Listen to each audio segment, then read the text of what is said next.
Hey, hey, hey, this is GL1. Welcome to my online museum. And today I'm going to talk about the Bionicle set, Vezon and Fenrakk. But we're not going to stop with how cool they are. There's a way to make them even more cool. So this set came out a bunch of years ago, probably ranked like 15 years ago or something. And it's really great, great set. It's got, you have this is Fenrakk, and he's got a mobile mouth, and it has ball joints, so you can move it all around. That's what's great about Bionicle. They were durable. They had ball joints. This is like a kind of a fake hydraulic. It actually goes in and out like a hydraulic shaft. You have the double ball joints there to give it the strength and stability in the joint for all kinds of motion. And then on top, you have Vezon, who's a really cool dude. Very articulated. You can move his arms all around. He swings the head of another Bionicle guy as a mace, and you got your Bionicle chain and his cape. So just a great, really great figure. A little bit of motion in the back there. You can move that around too, and if it falls off, but the great thing is it goes together really easily, and so that's a great set. But did you know that this can be made to be even more cool? Well, how did I do that? Well, thanks to things going on clearance often, or used play. Actually, in this case, it was a used toy store. This was my second Vezon and Fenrakk that I got for next to nothing years ago. I took the first set and I made it radio controlled. And here is that. All right, so any of you that have watched my show, you can look in the playlist, and I have about 12 STEM classes, and those are devoted often to radio control car technology. Well, I made a radio controlled version of this toy here. Now, as you can see, Fenrakk is the car, and Vezon rides on top, all right? And he's even mobile, so you can articulate the figure on the car. And this is an old first generation, or early generation anyway, fully functional radio-controlled Lego vehicle that had digitally proportioned steering and speed.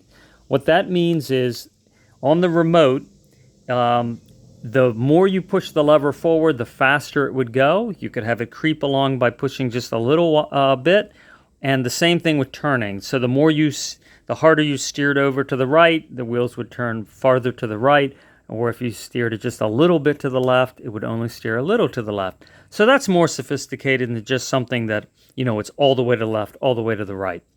Well, I took that chassis, and this is nothing like what it originally looked like, probably. At least anybody that's seen it, it's probably a little hard to tell.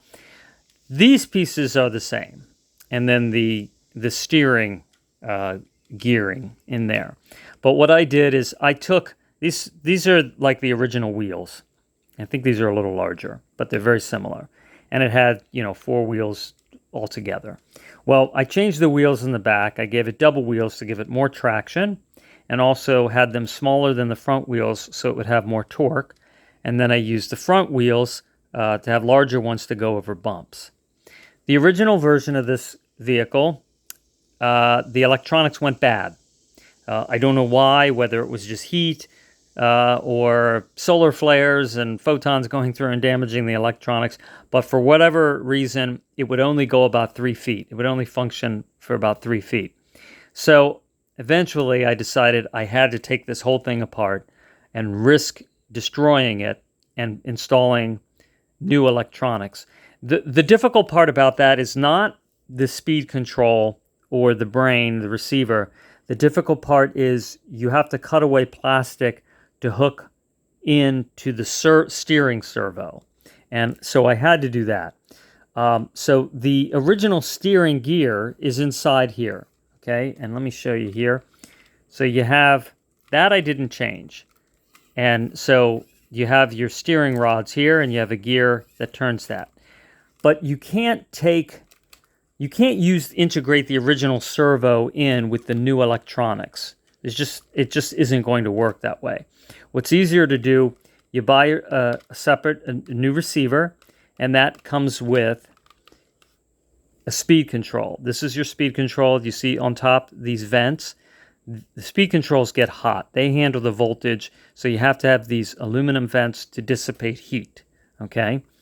And so what I had to do was cut the plastic out underneath, you can see that, to make room for the hobby shop servo that then I had to integrate in. You see this here, the shaft, that's a Lego shaft. You can see that in there. I had to integrate the Lego shaft into the hobby servo, because the hobby servo is what's going to be able to work with the new receiver, okay? And you see all these wires here? So these are all the wires. This receives the signal from the remote control, and it sends the power to various motors in the vehicle telling it what to do. So the way this works is you have underneath inside here, you have a steering servo motor system that turns that shaft that steers the wheels. In the back, this Lego vehicle originally came with, and I kept that part the same, 2 motors, one for each wheel to accelerate forwards and backwards. You could presumably wire it a different way to where they could act actually as a steering mechanism. But in this case, it has more torque going. They're both powering forward and behind and backwards, so I get more speed and torque. And then here's how the Legos connect. You see there's a little bit of metal on that little divot. So the power goes through. You see the wires connected to these, and then that connects to each motor, and that tells the motor to go forward or backwards. Okay? But I made a couple of additional changes. All right, so you can see it has an independent suspension here for the front, so those springs are actually functional. And you see this purple piece here and this square shaft, and and this gray piece, that goes to a system called Snap. It's a Lego system that's very rare. I don't know how many people know about that. Years ago, probably 20 years ago, there was a system called Snap. I bought all the ones that were on clearance in this Toys R Us, and I haven't done a show on it, but eventually I will.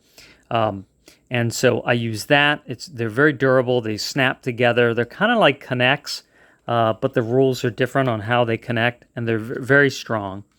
So I used real RC car springs in the front and real RC car parts in the back, and you see I gave it rear independent suspension in the back, so that can go up and down. There's the springs, and this goes to an RC car, and I was able to integrate that into the Technic pieces there. And so that's the propulsion mechanism for the toy. But I didn't stop there. This is your battery. So this is your 9.6 volt lithium battery that goes to a Nico 4GT that I have. And so I attached Vezon to the top, Fenrakk here, and the new electronics that I ordered came with a 4-channel remote. So this here is a 4-channel remote. Now, what that means is the left and right steering is 1 channel, okay? So here's your steering. Left, right, 1 channel, 1 button. That goes both polarities. Then you have your accelerator, right? Forwards, backwards, that's another channel. So that's 2 channels. But this remote came with 4 channels, and the receiver, okay, the brain, basically, of the vehicle, is able to accommodate up to 6 channels. So I was able to use 4 of them. And what that allowed me to do is connect 2 more motors to the vehicle. So what I did is I connected a servo motor. You see this box here, this little box? There's a whole motor gear system in there. The brain sends electrical signal to it through here, and then that powers the motor in here and tells this spool, there's a spool coming out here, okay, a spindle, and that connects, the standard connector for servos is this like black star piece here. That's a 4-way. And over here I have another servo box. It's a little smaller, and it's got a white 4-way motor. The holes in there are so that you can screw down any kind of steering mechanism or lever or whatever you want to connect to it. I used zip ties because I didn't want to do anything permanent, so I zip tied the Bionicle Legos to the spindle, and the remote is going to tell the brain to activate these servos upon pushing of a button, and they will activate something different. So let me show you how that works. All right, so now if you watch any of my other 12 STEM classes on RC cars, this information, will make even more sense to you. Oh, this is just a little remote, a wire. Stick that on there, and that just came off there. Okay, but all right, so here we go. Here's our steering channel. Lower that, and then turn the remote on. Okay, and it comes to life, and then there's our left and right. See that? All right, so that's one channel, and then forward and reverse, and that's the other channel. Now, the way this works, digitally proportional. This is a hobby shop quality remote and speed control and receiver. It can actually handle quite a bit more power, like double the power. But the Lego motors couldn't handle that. So actually, this system came with it was for 6 AA batteries, which is 9.6 volts about, or 9.5 volts, something like that. So, a 9.6 volt battery is similar voltage to that. All right, well, here's our other awesome feature here. So this button here on the remote can turn Fenrak's head, and you can adjust his head because of the ball joint however you want, and then, and then have it move back and forth. So here, let me have that face you. Don't get scared. All right, and then you can kind of, so he's in search mode, and then you have a button here, and then Vezon can swing a big spiky mace at you. Now, I know that this is probably one of the coolest things you've ever seen, right? So, so without being into the level of Legos that is all computerized, just going RC and then modifying the RC with real hobby parts, I was able to make a really cool Bionicle RC car. So I hope you enjoyed that. I hope it inspires you to take on projects like this. It actually wasn't that difficult. The only thing is it takes some experience when you're cutting the plastic out to convert the hobby servo to the steering mechanism in the Lego, steering gears and all that, everything, that whole steering system there, okay, with the steering rods and everything. And that's always the difficult part. Whenever you get an old RC that doesn't work and you want to get it working again with the electronics, and then you can order from Amazon for, I don't know, $50, $60, the remote, the speed control, and the brain. The hardest part is cutting away the plastic, putting in the new servo, the hobby servo, and then attaching whatever existing system is there to the spindle of the servo, maybe using this star piece. You might have to cut the star piece away in some way, or use I've often used erector set metal pieces and screwed them down to get it to be able to use the existing gearing for the steering, because you have to. On the old RC cars, you can't really change that part. The hobby motor doesn't fit in directly.